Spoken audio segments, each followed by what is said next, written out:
You're watching this video right now, but just a few hours ago, you were dead, not just asleep. Your soul was somewhere else, in a dimension you know nothing about, and this is what modern science is saying today. Come, let's discover it together. Humans spend a third of their lives asleep. A full third of your life, you simply vanish. No consciousness, no memory, no sense of time. But we've all had that strange experience. You dreamed a dream that seemed to last for hours. A complete city, people you know, and people you've never met, events, emotions, countless details. And when you woke up, only minutes had passed. How does your mind build an entire world in minutes? And where does your soul go when you sleep?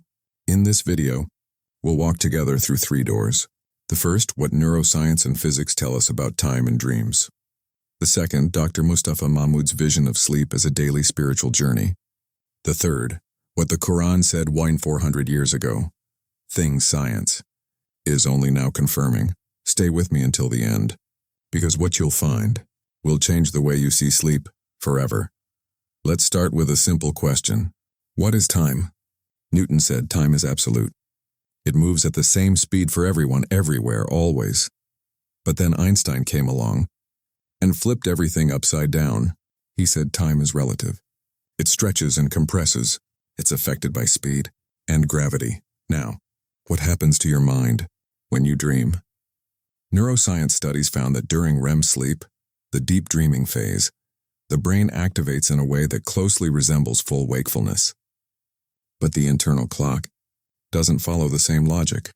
Your mind constructs massive scenarios. In just a few minutes of real time, it builds cities, assembles faces, generates emotions, all at a speed that shatters everything we know about ordinary consciousness. Why? Because time in a dream is not our time. It's a different dimension, a dimension not governed by the laws of physics we live by. And this is where things start getting genuinely fascinating. Pause for a moment. I want to share something Einstein said that baffled the entire world. He said, "Time is an illusion," albeit a very convincing one. What does that mean? Modern physics tells us that time is not an independent entity existing in the universe. It's simply a relationship between events, meaning, if you removed all events, there would be no such thing as time, and this explains the phenomenon of dreaming in a way we never expected. When you fall asleep, your brain disconnects from external sensory signals.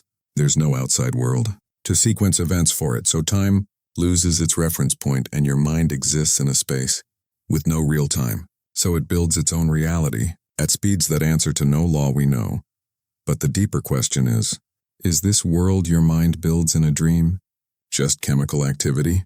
Or is there something else, something greater, that leaves and returns?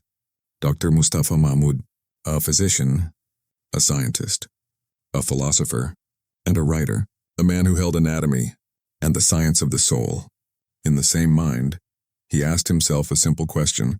If we are nothing but bodies, then why does sleep resemble death in such an unsettling way? In his writings, he described sleep as a small daily death. He said the soul separates from the body, but doesn't leave it entirely. It remains tethered to it by a fine thread, and that thread is what we call a heartbeat. When that thread is cut, true death occurs, and when the soul returns, you wake up. Mustafa Mahmoud wrote, "Sleep is daily proof that we are not this body. We are souls inhabiting bodies, and every night, the soul reminds us of that when it departs, and this vision doesn't contradict science. It fills the void that science left behind, because science describes what happens in the brain during sleep, but it cannot answer, why does consciousness exist at all? Why is there a sense of self who is watching the dream now?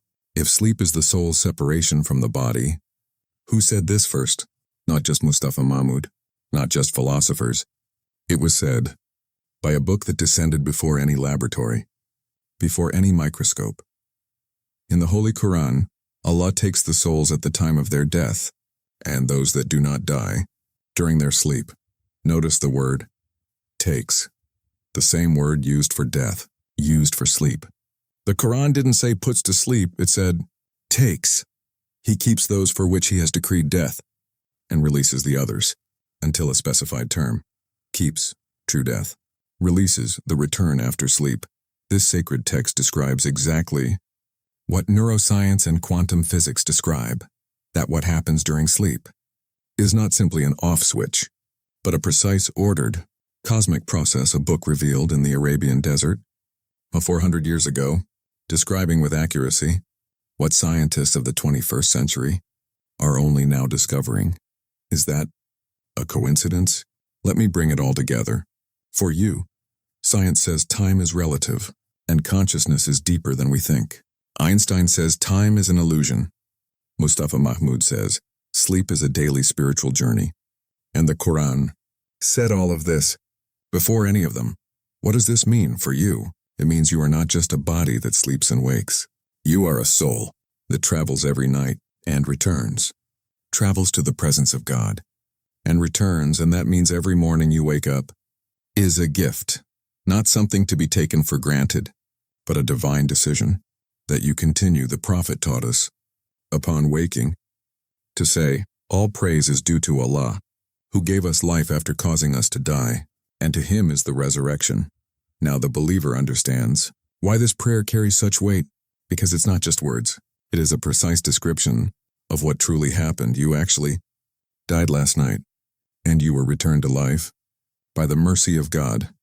If this video led you to think about something new, that was the goal. Share it with someone you love. They might need to hear this today, and if you want to learn more about Dr. Mustafa Mahmoud and his ideas, the next video is dedicated to exactly that.